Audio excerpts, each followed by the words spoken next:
What is up, everyone, and welcome to a new game. This is Archmage Rises. Describes itself as an RPG set in a world simulation game where you play as a mage. Basically, you're part of a big world, and basically you live in it.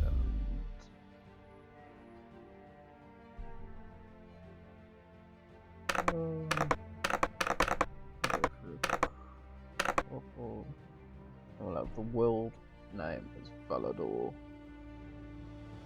I can't change these just yet. The game is in development still on Steam, available to play. So not all the features are available just yet. But I saw it, thought that sounds really fun. Apparently it's like every game, every playthrough is different.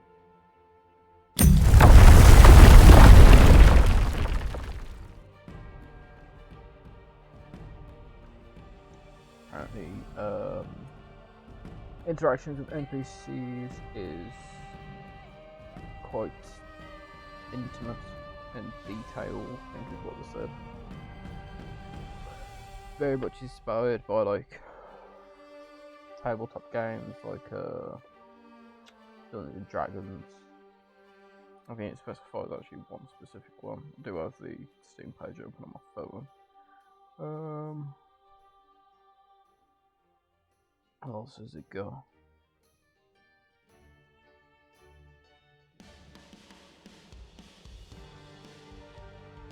Procedural world generation, obviously. Featuring in-depth political, economic and military simulations. Experience a never-before-seen religion, spirituality, worship system.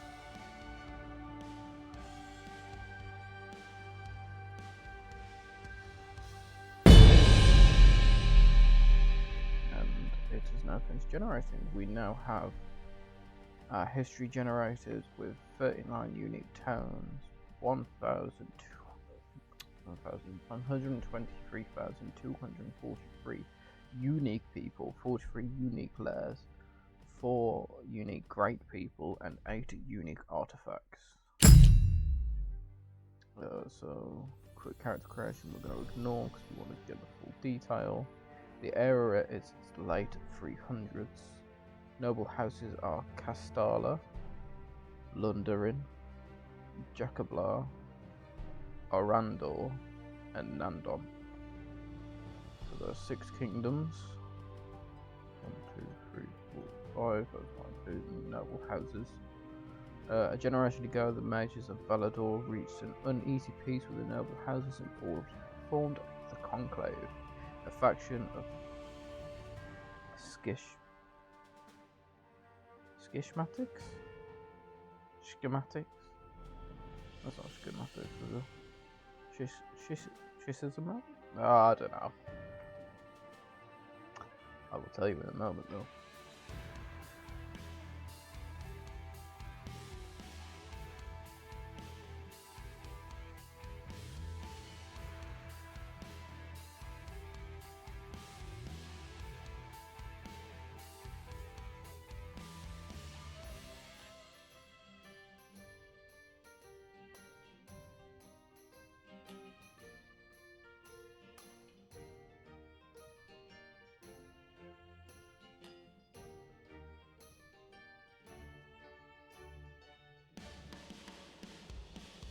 Or maybe I won't.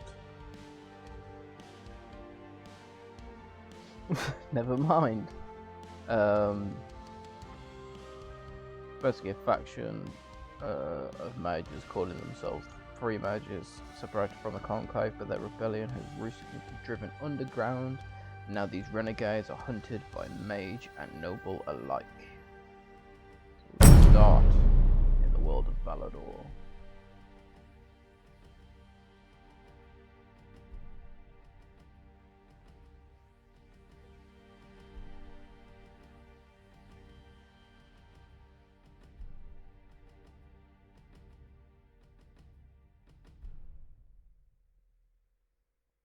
When it decides to load us in.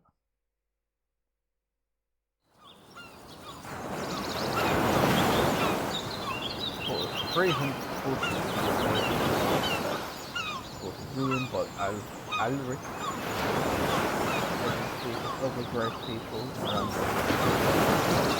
Said more powerful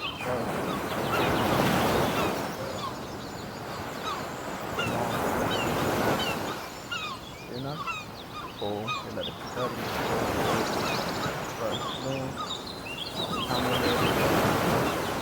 who brought 5 years of peace to the land deal for the land ruled by the noble house of steadily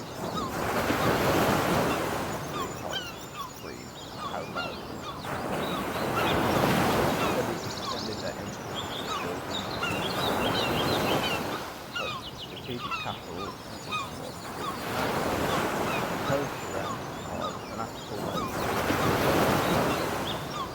sworn themselves as holy vendors against God, known as the Golden Church Break. Yakabla, every second proposal. Wrong. Nothing to claim their presence. The quiet corner of the landlord as a house of Yakabla.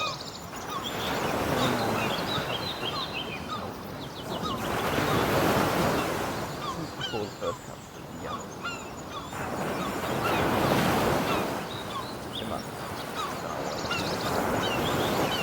Goblins lurk nearby, offering glimpses of the of John Carter Truthful.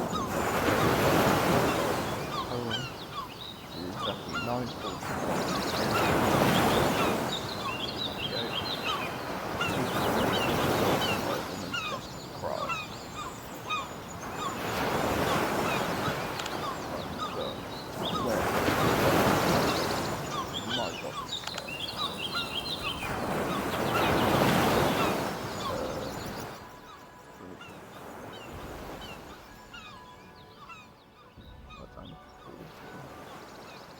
Hear myself think.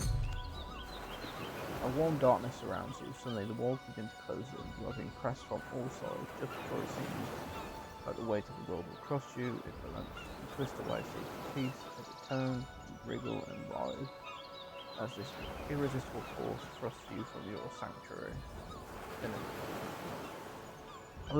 Then a deluge of sound pushes over you, floods your light floods your eyes. The midwife joyfully announced it's a large baby boy. The baby boy's name is Bartholomew. I quite like that. The midwife claims it's a large baby boy named Bartholomew.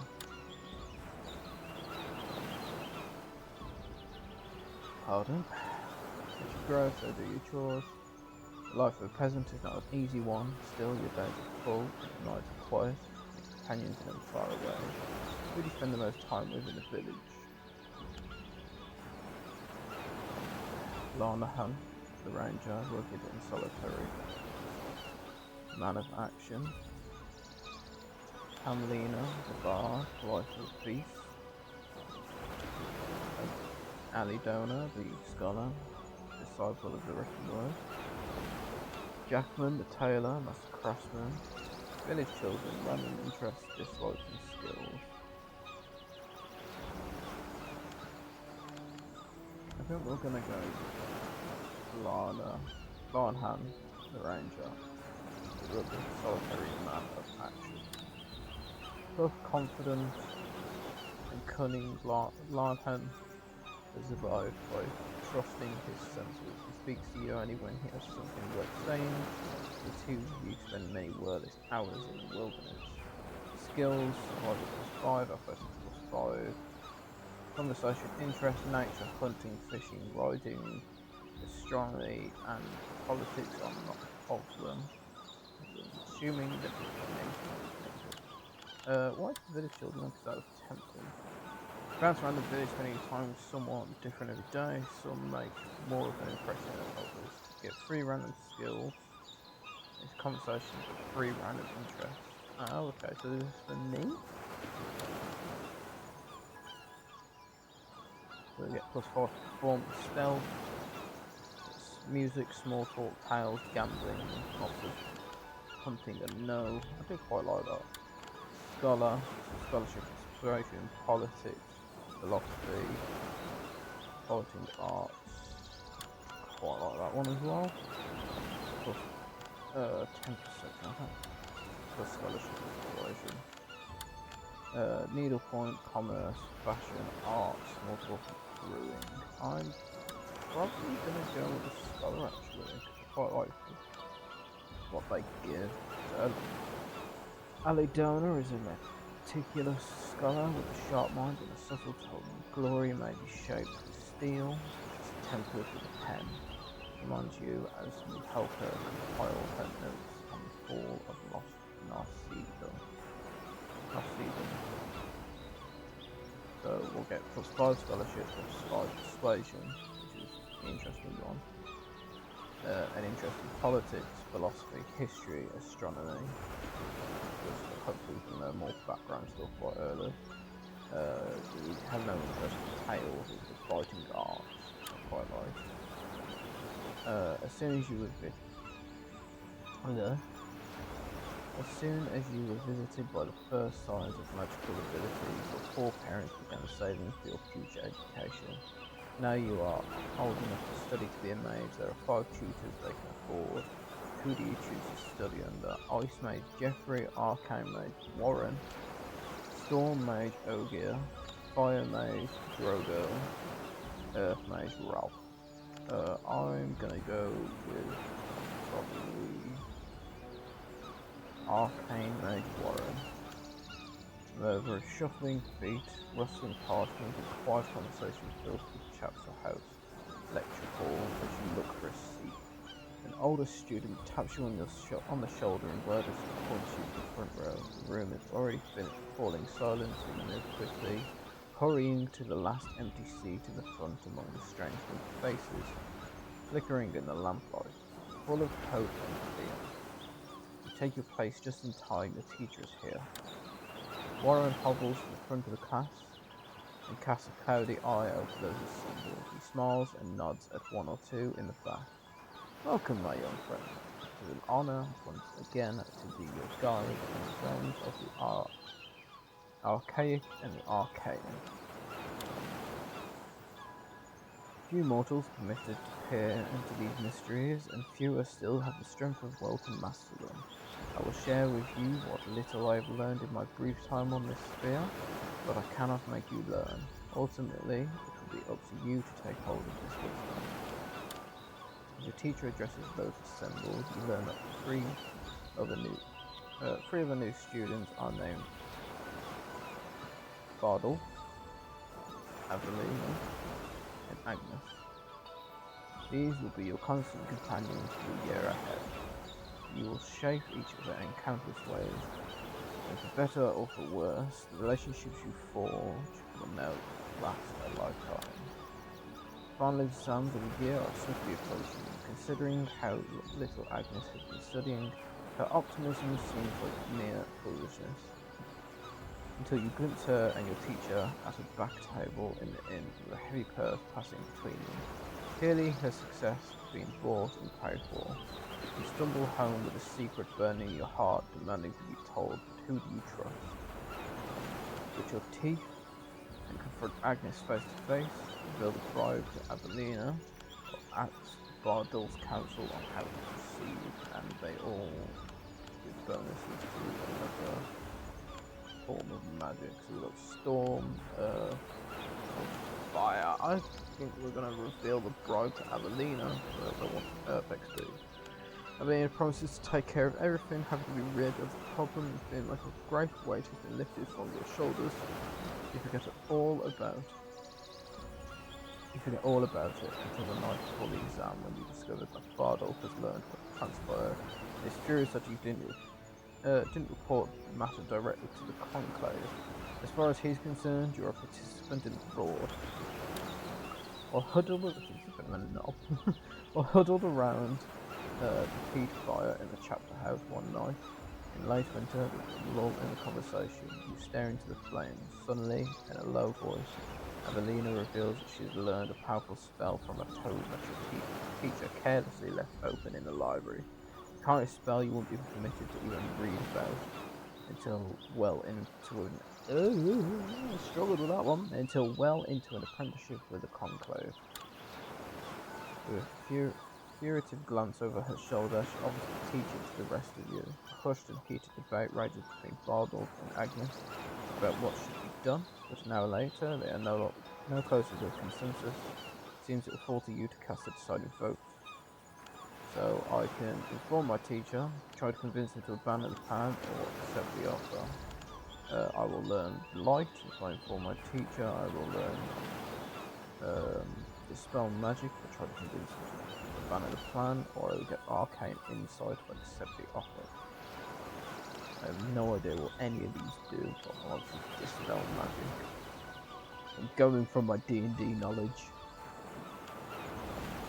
Light will probably just bring about light and darkness. Dispel magic will probably dispel magic, but not like counter spell, so it wouldn't be useful in a fight. It'd be more puzzle solving. Arcane insight is probably, is this thing magical? Yes. I'm gonna go with arcane insight, so I'll accept it. If one of you knows a spell, all of you should. Avelina and Agnes reluctantly agree. For better or for worse, the spell does nothing, and when Avelina runs back to the library, the book is gone. The relief of the other two is palpable. As they begin to steer clear of you in the weeks that follow, you and Avelina often study together, and you discover that she knows many other things about learning. Familiar sounds wash over you as you rejoin your classmates in the dim lecture hall. You sit in the middle row this time, confident in your experience and your abilities, while the new students tremble in front. You sharpen your quill, straighten your papers, and turn your attention to your teacher, ready to take the year by storm.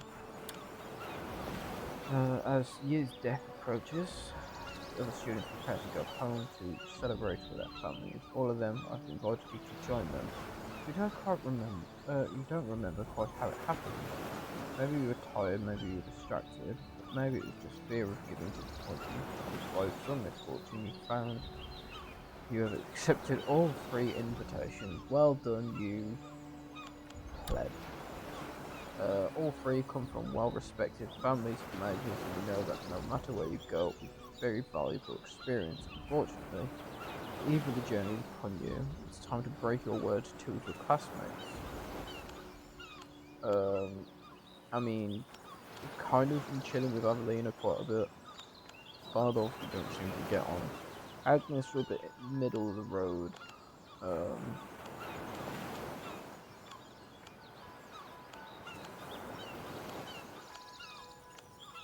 I'm gonna go with Agnes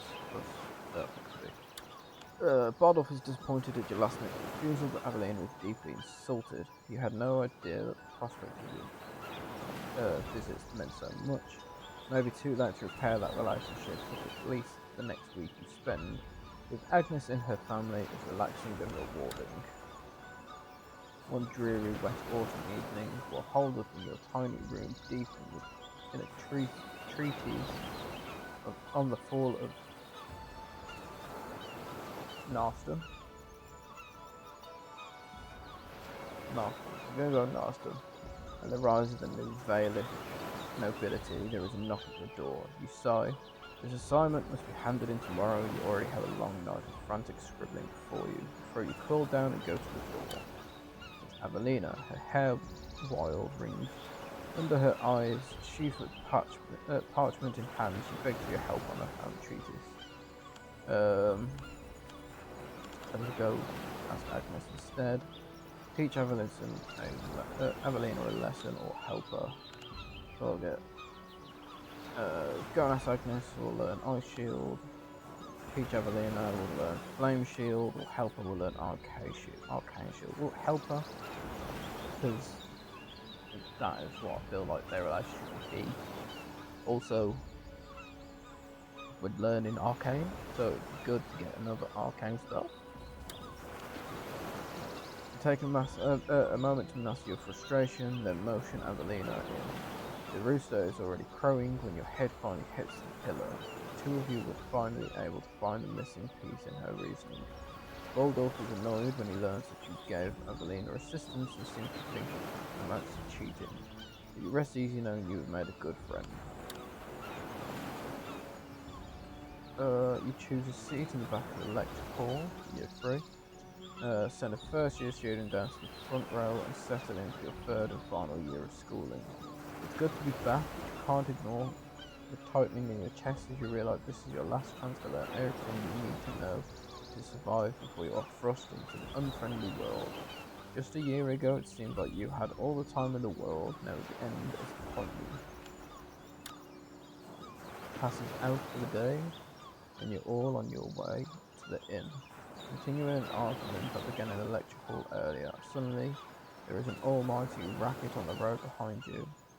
A tumult of hooves, shouts, and clattering wood all happening at once. You turn just in time to see an angry Yarok barreling down on you and your companion. A wagon is being bounced to pieces behind him, and the people are being flung hither and thither. What's it about? Fiver, hither and further. Okay. There's a beast and his burden thunder straight into the busy market square at the heart of the town. You have mere moments to act. Push Avelina clear of the incoming cart, try to stop the cart, or shoot the Yarok. So I did an Earth XP for that. Fire XP, just try and stop it, or shoot the Yarok and Storm XP. What I'm going to do is I'm going to try and stop it.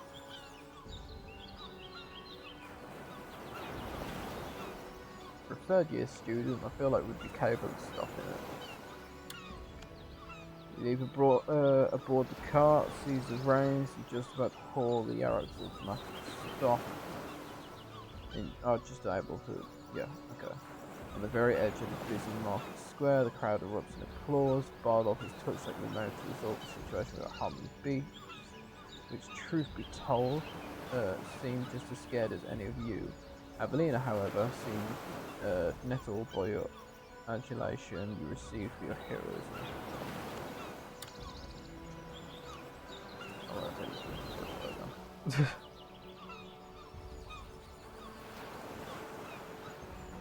It's a clear, rain-washed spring morning, and every flower by the side of the road sparkles like the sun itself as you hurry to the chapter house for your last exam of the year.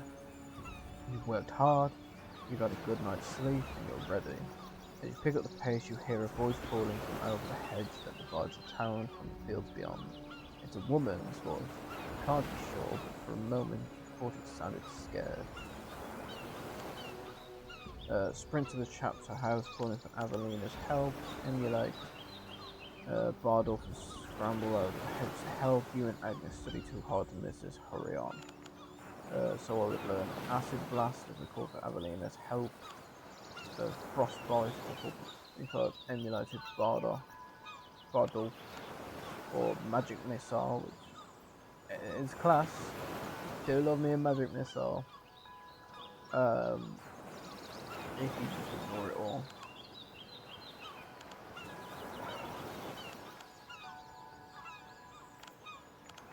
I don't know. I don't know.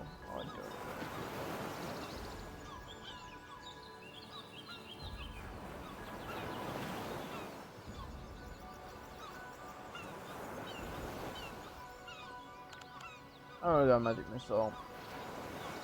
I don't like the idea of running away. But carrying on to run the portal exam. But we're not 100% sure she's scared, and we might have it late.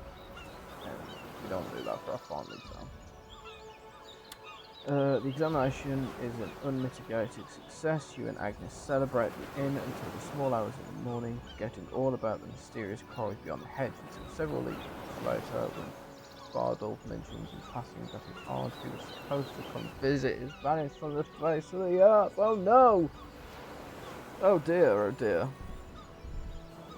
No bother. You can you can see you can instantly see from Agor's expression on your face that you know or suspect something. He wrenches the devastating truth from you. You fear you've made an enemy for life, and you don't blame him. Mere days before swearing the 9-point oath and joining the conclave as an apprentice mage, the chapter master informs you that, due to circumstances out of his control, you've been unjustly expelled. As best as you can make out, political enemies of your feudal lord have conspired to cut your magical career short through blackmail, bribery, and lies.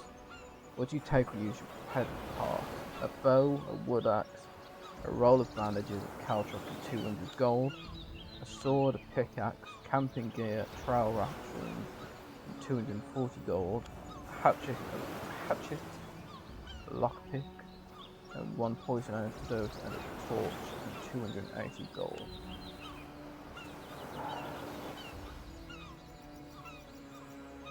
I'll take the camping gear. Now equipped with only your sparse possessions and what little your friends could spare, you enter the unforgiven adult world at 16. A penniless, homeless, illegitimate mage on the doorstep, the chapter master, curator, who is always kind to you, slips you a scroll of spells and wants you to apply what you've learned, and then the door closes behind you and you are on your own. You open the scroll. There's a stand outside a town. You have to choose to enter town when you're close. This is a lot of important events that have happened to you. You may click to expand and see more. These tutorials can be turned on or off in the game menu by pressing escape. So, I can enter the town gate. Sneak in if I truly needed to, or I can just leave. The population is 2,773. A little bit of unrest. Military is 85. The economy is prosperous. Unknown, unwanted, temperature 13. 13 what? I'm not sure. So we've got a conclave, an outfitter, a docks, a healer, a herbalist, weaponsmith, shipwright, alchemist, winery, armourer, or blacksmith. Large town. Granadaville. Here's the grasslands. Let's enter the town gate.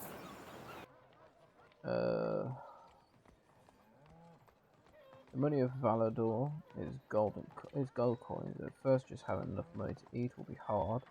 There are many ways to earn coin: quests, harvesting and selling resources, trade, looting dungeons, gambling, and even performing in inns. Every town in Valador is unique, building up based on geography, access to resources, citizen skill, and leadership choices made by the Lord Mayor over time. You can travel in town by selecting a building. Some towns have walls. If so, you may only enter/exit through the gate when it's open, and by paying a gate fee, which explains the 5 gold we just lost. Towns without walls allow you to come and go as you please, obey their laws when inside a town. No theft, murder, or magic, or your wanted status will increase and could lead to imprisonment. The inn contains local news and list of any citizens with available quests, and feel free to explore the rest of the town. Travel the world. When ready to leave the town, select leave or access the map up here. For towns with walls, you first must leave the town, then you can travel the map. Cool. We've got fists, run away, focus, pass turn, overexertion, arcane insight, the motives of others, past or present pour into your mind like a waterfall. Arcane shield, a shimmering bubble of purple energy cocoons you in a protective spell, and magic missile. Charged bolt of arcane energy flies from your fingertips towards the foe. So we can visit the office of Oswald Coggins, the Ministry of a Military Centre of Town. Find quests, get local news, meet with the Lord Mayor, and visit the jail. We got the market and everything. and all this good stuff, which we will check out in the next episode. Thank you all for joining. See you in the next one. Bye.